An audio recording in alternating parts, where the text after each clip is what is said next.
now. It's amazing to see how you guys have grown and matured into a more global company. And it's a great example for Puerto Rican companies who are thinking of starting a business and maybe solving something local, to see that it's possible to just put it out there and find a match in other Latin American countries as well. So I really love that you reminded us of that. And I think the best thing BrandSoft got from this experience is not the 40K equity free. It doesn't hurt, but it's not the best.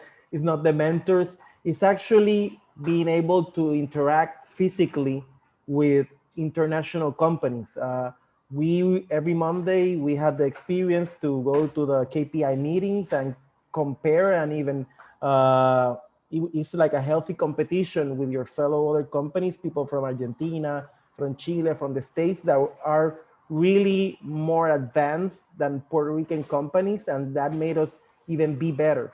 So for me, Parallel being an international accelerator program is the best, especially for Puerto Rican companies. Great, thanks for sharing that, Alan. Cari, tell us about Nilus. Where was Nilus before Parallel 18? Had you participated in similar programs, competitions? Were you operating in other parts of the world aside from Argentina? We were operating in Argentina, in Great Buenos Aires, in fact, only. We were small, we were selling products already, but only to now I consider a small group of soup kitchens. And we were only selling products at food waste, products at risk of being discarded. Now we also sell regular products. And we had been through another acceleration program at Harvard Innovation Lab before. Was pretty different because as Alan said, I think the sense of community and the interaction with the other companies was really so much better at Parallel. And what else? We already had our own technology developed with like pretty decent at a pretty decent stage. Great, thank you. Gustavo, tell us, where was that media? Yeah. What were you doing? Yeah, at that point we were growing pretty big just in Argentina, and we just had our first step outside Argentina, which was in Chile, through Startup Chile. So that was basically for geographical reasons. But yeah, the second step from our expansion strategy was going to Puerto Rico, and I think it really helped a lot for what I mentioned before. Not only entering the market, but we also changed the expansion strategy that we were having at that time. And now, partly because of that, we have operations in about 10 or 11 countries. Yeah, we've grown a lot since then. That's amazing. I'm gonna cry. I'm kidding. Okay, so tell us, we've been getting a bunch of questions about how much traction is enough traction to participate in P18, because one of our main requirements is having some sort of traction. By this we mean sales, users, or partnerships with clients that are important within your industry. So how was your traction when you guys started? Did you have any doubts or questions if it was enough or not to apply? So did you feel you should apply earlier or later? Karina, tell us about how was your traction, and if you at some point thought it was not enough, and if you thought that, why did you decide to apply just the same? I think it was the right time to apply, to be honest. Our traction was not very high, but we were already interacting with our clients. We were already selling. It was not a lot of money per month, but we were already selling. I think that was important. It was not an idea. We were like offering products. Community kitchens were buying already. We had drivers over in the street delivering our products. I think that was important. I think it is not important whether you are selling $10,000 per month or 2,000. I would say for me, it is important to already have some experience trying your product. I wouldn't apply just with an idea. I would apply with at least some traction. And so the validation is important to make sure that the product is ready to advance to a new market. How about you guys? How did you handle the issue of traction within your applications? Did you have any doubts of applying because you had not enough traction? Gustavo o yo? Tú te desmuteaste. Okay, so when we applied in the second cohort, pre-18 didn't exist, or other small accelerators or incubators in Puerto Rico.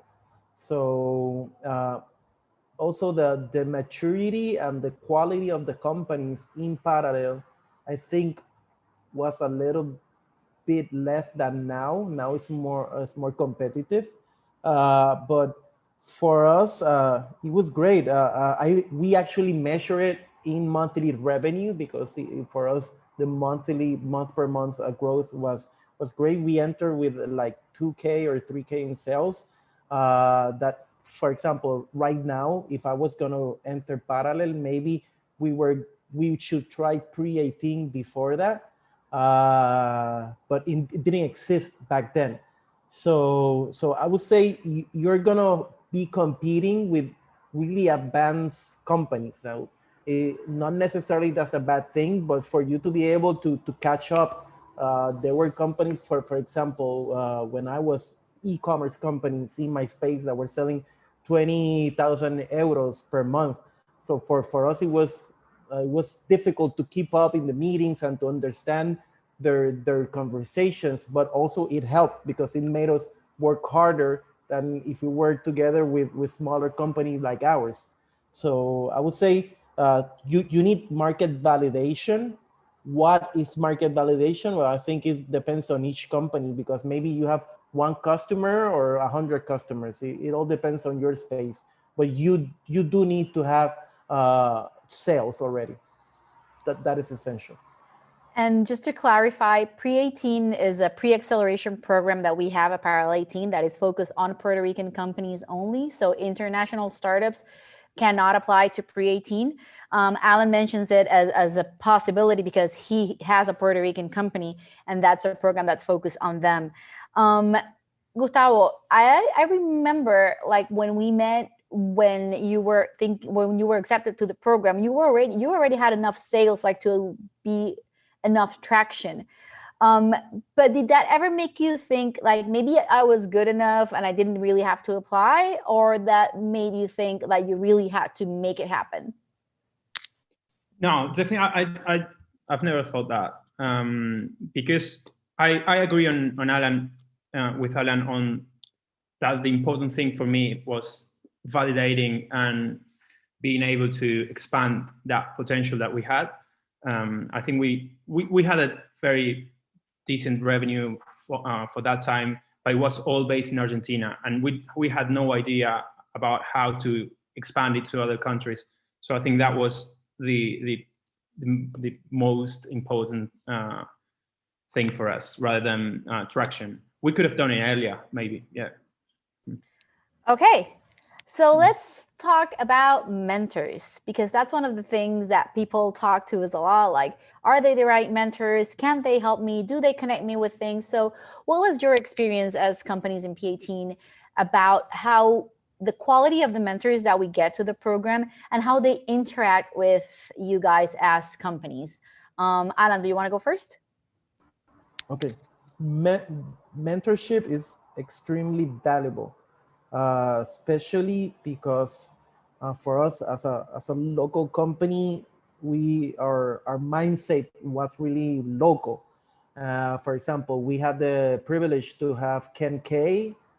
He exited a company in Silicon Valley, came down to Puerto Rico to live, and he actually was the one who told us two important pivots. He told us, you need to expand because your TAM with only the Puerto Rican diaspora, it doesn't make sense. And also to start introducing traditional and big brands, because our mindset in that moment when we entered was to cater to the small artisans, but he really made us visualize the potential, the commercial potential of our idea, that it was pivotal. And I think local mentors will never give that advice to us. We needed that international mindset to change how we think in our company.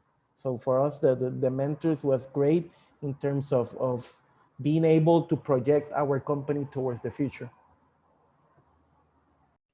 That's great. Ken is one of the mentors that have been with us like from the beginning. Gustavo, tell us, how was your experience with mentors? Do you have any interaction like the one Alan highlighted that you think it's very valuable and really helped your company move through? Yeah, definitely. Yeah, like generally speaking, we always try to make the most of the mentors, and I think most of them were really, really good.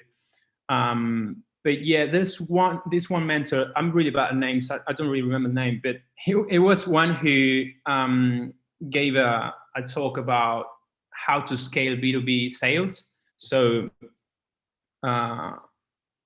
he brought a method to prospect and contact companies on a large scale, and that method we kept on talking after that the mentor session he had, and now, like right now, that's the method we currently use to keep expanding our sales. So it was huge. Like the impact, the ultimate impact it ended up having on our sales was really big. And it wasn't the only one. It's just the one that stands out. Great. Gary, tell us about your experience with our mentors and how did they have any positive impact on your company? It was excellent. In fact, I think was one of the things I really like about Parallel. Every single conversation with a mentor added value to me, really. I really like the structure you had, at least with my Jen, because mentors could stay for the whole week at Parallel. So we would have like one workshop or two with them, and then office hours to have one-on-one conversations. So conversations were in general around what they already explained during the workshop. So it was like structured conversation. And as I said, I really like the mentors we had. I remember, for example, Holly Cheng, former head of growth from Slack, and she gave very valuable insights to me in terms of growth. So I really like it. I really like the mentors we had. Yeah, and for giving context to our applicants, in the virtual era of the world, we have adapted these interactions as the mentors do give the sessions, and then startups have to fill a survey to make sure that it's the right fit so that we can actually respect the mentor's time, because as you all know, pandemic virtual Zoom times are exhaustive, and people are super exhausted of being just super connected. So we're trying to make those interactions as valuable as possible and as precise as possible so that everyone gets the most value. I want to start this question specifically with Gustavo's and Karina's experience, because we have been getting a lot of questions on social. I have done several polls asking about this. And I think international applicants do have questions and doubts about how to express their plan for Puerto Rico in their applications. And I'm sure probably you guys struggled with this when you were filling up your application. Do I just write what's on the website? Where do I do my research? Like, where can I see this? So how did you guys work through that? How did you guys explain your plans in the island? And having gone through the program and having had connections within the program with businesses in the island, how would you advise these applicants to tackle that question? Kari, if you want to go first. Sure. In our case, as I previously said, we had already that partnership with Clinton Foundation and also with World Central Kitchen. So in a sense, that helped us figure out how to structure our operations on the island. I would suggest others maybe to also think of potential partnerships that could help build a business there. And also a good advice, to be honest, from my generation, I know other people that struggle with that part of the application. And some of them just were honest and were saying like, I'm interested in Puerto Rico. I still have to do research about the market, and maybe Parallel could be an opportunity to do some research, not necessarily to start an operation, because of course that means like investing money and even hiring people, and that's a compromise you get. So maybe you could use Parallel to do research on the market, and maybe also not only think of Puerto Rico, but also think of other Caribbean countries, so as to see it as a more attractive market. That is a great insight, Karina. Gustavo, tell us, how do you guys tackle this question, and what is your advice? Yeah, first, I agree on what Karina says about being transparent on what your strategy is, and if applying to Parallel somehow fits into your strategy, it shouldn't be an issue, I think. At least it wasn't an issue for us. I mean, we wanted to expand internationally. To be fair, we hadn't thought of Puerto Rico before knowing about P18, but when we found out about that, we thought it might be a good opportunity, and it ended up being really, really great for us. Thank you. Alan, I think that Puerto Rican companies think of these questions like a pro form thing, like, oh, we're a Puerto Rican company, of course we're a fit. But I think it is important for them to also understand like how there are things in the island they can leverage, or that they can have some other impact, not only like Puerto Rico as a business destination, but also maybe like their goal can be getting more people to stay in the island, providing more work. And I see that's something you guys have done with your other line of businesses like e-fulfillment center. So if you were filling up your application today, what would you answer on that question as a Puerto Rican company? Can you repeat the initial question, please? We are getting a bunch of questions about how to express your plan for Puerto Rico in the application, in the questions that we have there. Okay. I'm gonna be frank. I don't think Puerto Rican companies that they don't have a plan or are not willing to expand outside of Puerto Rico shouldn't apply to Parallel 18. Maybe pre-18, Guayacan, other accelerators. I think Puerto Rico is the coolest place to base your company if you're attacking the US market. It's easier in terms of travel, in terms of you already in US soil. So I think for the Puerto Rican companies that are applying, use the resources and leverage the program to expand to the US and also start looking at your colleagues to understand Latin American markets. But for me, is that grow your base here, but don't use parallel just to grow your business here, because you're wasting parallel resources.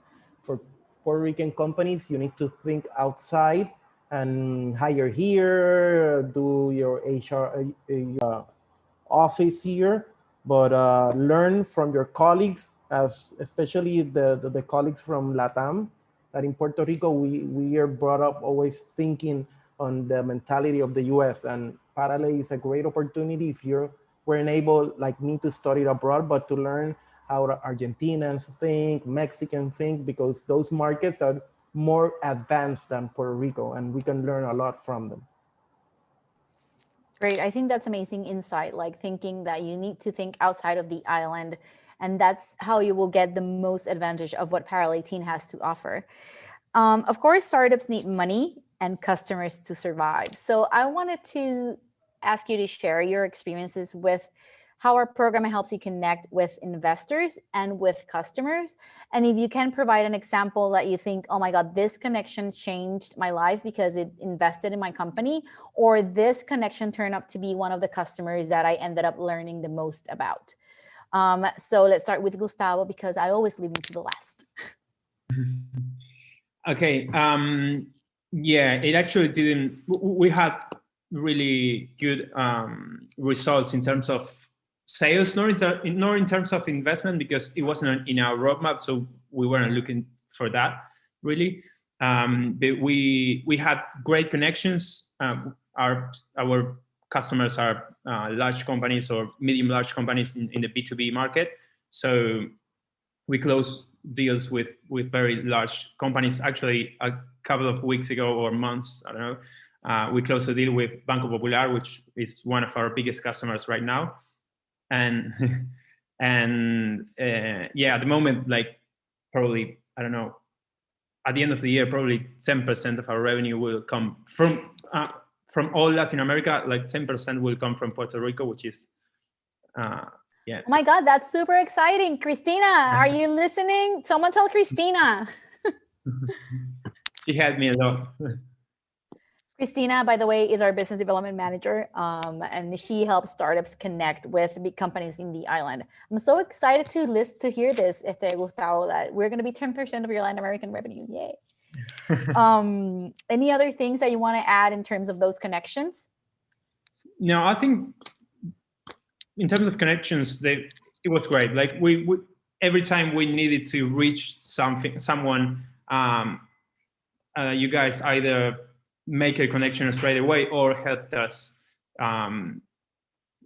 get to that person we tried to connect.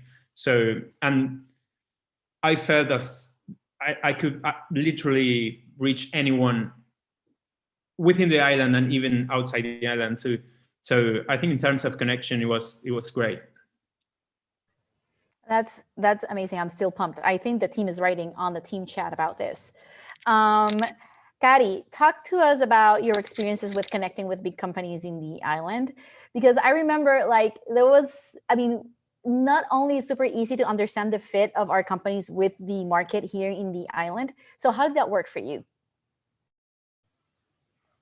Well, the same. Christina helped us a lot. She added a lot of value because it was not just me suggesting companies to connect with, but we would like have a seat and brainstorm different ideas. I really remember Christina sitting with us, going through our pitch, even going with us to some meetings. She really added a lot of value. And as Gustavo said, I felt I could like talk to anybody in Puerto Rico, thanks to Parallel, really. Maybe Daddy Yankee was not possible. I wanted him to help us a bit, but no, it was really useful. For us at the beginning, it was challenging because we are a triple impact company. So for us, like the social space was also important, not only private companies. So it was a challenge, but Christina really helped us a lot. Actually, they were talking on the team chat about this. So they're all tuning in. So you guys can say hi to them. Alan, I do remember, because I write our impact reports, that you connected with an investor through one of our events, and that we, as with P18 Ventures, we have invested in your company. So tell us about how those relationships came through, and how did the team support you to get there? We met our second investor in the demo day, and that really changed everything, because we enter a new network, a new mindset. The fund manager is a Kauffman fellow, so a lot of that knowledge has been transferred to us thanks to that demo day. Because in Puerto Rico, we have the startup ecosystem, the accelerator ecosystem, but the venture capital ecosystem is lagging behind. If Parallel didn't work to bring outside investors, well, maybe BrandSoft wouldn't exist as we know it today. After that, we continue to work with Cristina. Last year, we closed, thanks to Cristina Tamayo, a deal that was more than 100K. And that's really important, how Parallel, you don't only pass through Parallel, but you continue to work with Parallel. Every time I need to meet someone or to open a door, my first email is to Cristina. If I have doubts in terms of marketing, Wanda always helps. So for us, it's like an extension of our team that we continue to leverage our growth on the resources they have. And let's be clear so that people have context. Like, you went through the program in 2016, 2017, and we're talking like 2021 today. Yeah. So I don't want to toot our own horn, but it speaks of how we, after you guys graduate, you're still our family, and we still want to see you grow, and we still want to see you connected to whoever we can, even in the toughest times. Like, I remember in Hurricane Maria, we were your warehouse. In Hurricane Maria, we moved back to Parallel because they had electricity. So for local companies to have that ecosystem here, and after you graduate, you continue. It's not something that you forget about. You continue to work with Parallel. Guys, we have questions from the audience here. I love it when this happens. So we have a question from Lorimar Ortiz. She wants to know how many people were on your team during the time you went through the program. Mainly because, as you know, we ask founders to tell us about their teams, and we do get a lot of solo founders, so they do want to know how many people were there in your team when you decided to participate in the program. So Cari, how many people were on your team when you participated? I'm thinking, but I think we were around 15 already, because we had operations, we had already a technology team.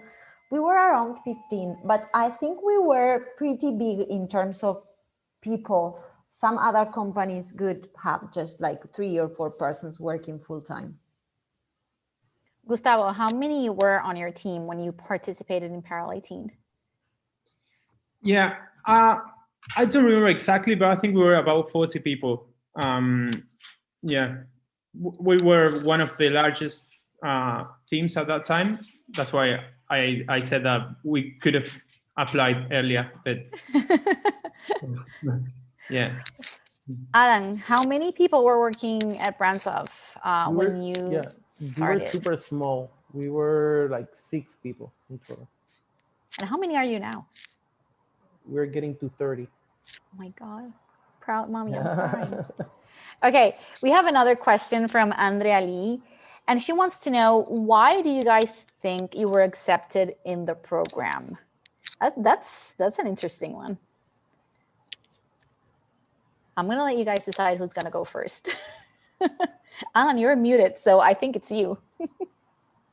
I think especially if you go back to our cohort was 33 companies, only 6 were local, and we were all small companies. I think for local companies and for parallel, it's important to not only accept local companies, but try to find those companies that have the right mentality, the right founders, and the right business model to help grow.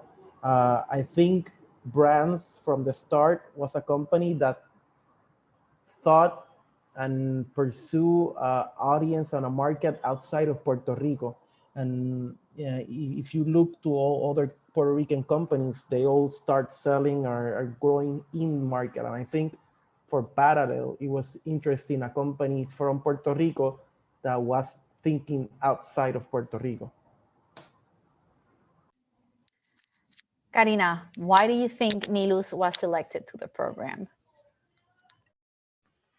I'm also curious about it. I don't know. I think maybe we were one of the few social companies or triple impact company trying to impact food insecurity in the Caribbean and in Latin America. So I guess that might have influenced the decision. Gustavo, tell us.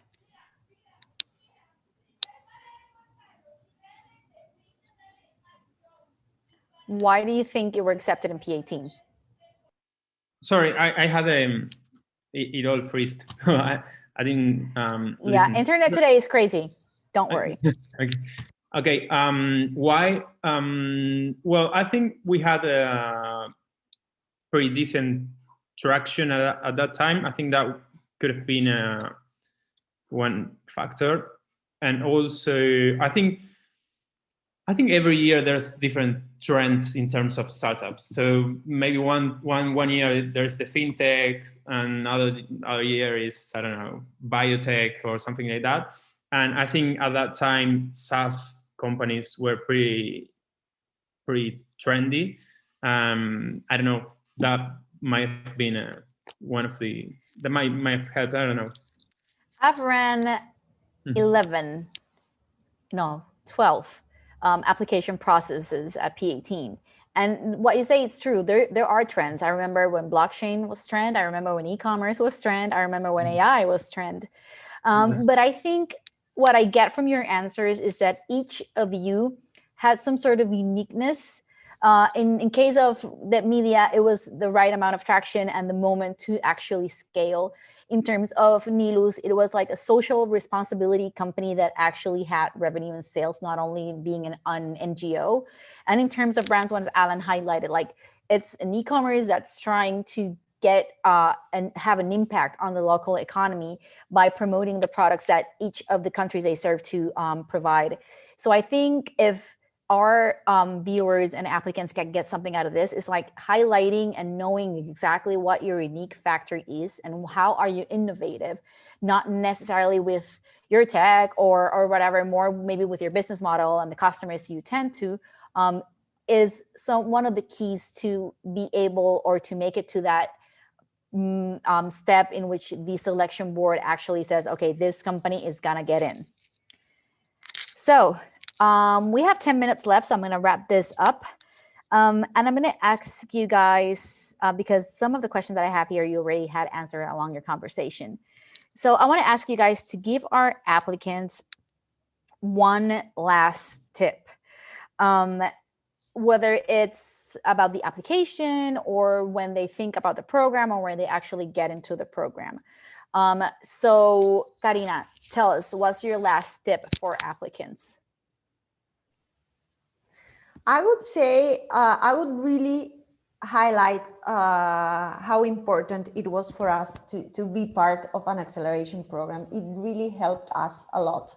As they previously said, interacting with other startups, learning from each other is really, really valuable. So if you are early stage, I think being part of Parallel or other acceleration program is really, really helpful.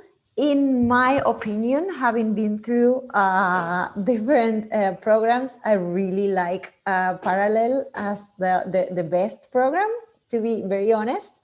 I think it's like the mentors, the other startups, and how you guys go on helping us afterwards is like unique, really unique. So I'm without doubt, I'm even part of some committees in other acceleration programs. And really, I think Parallel is like the best or one of the best acceleration programs in Latin America. Definitely. So apply. Tears once again. You guys are making me cry. I'm going to stop doing these panels because you guys make me cry.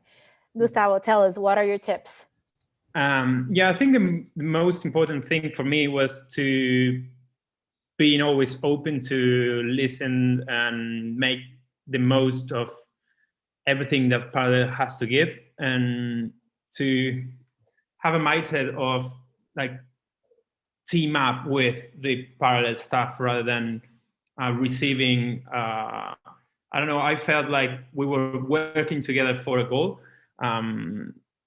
So I think being open and building that relationship, that commitment from both sides, because I think the more effort you make and the more committed you are, I think naturally the staff or your startup executive will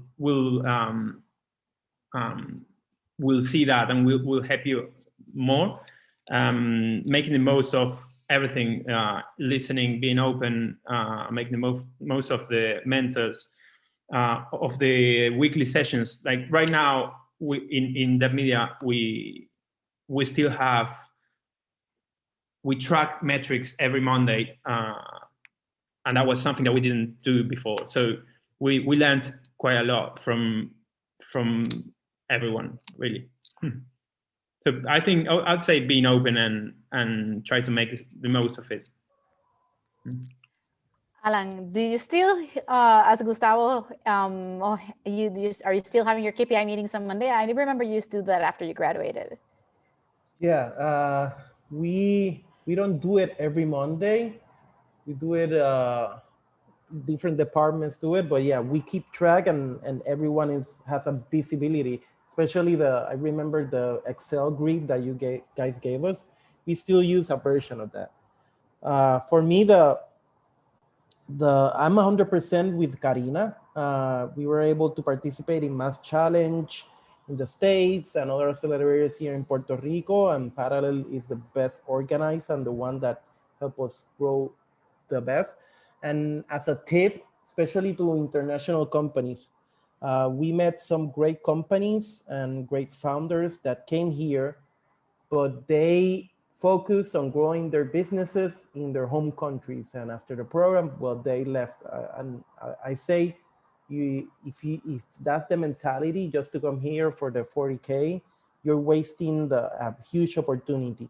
Not only Puerto Rico, but the States, as I say, that this is Parallel 18 is an opportunity for you to grow your company in one of Latin America's highest GDPs and income per capita, but also to jump to the States and be able to compete in that market.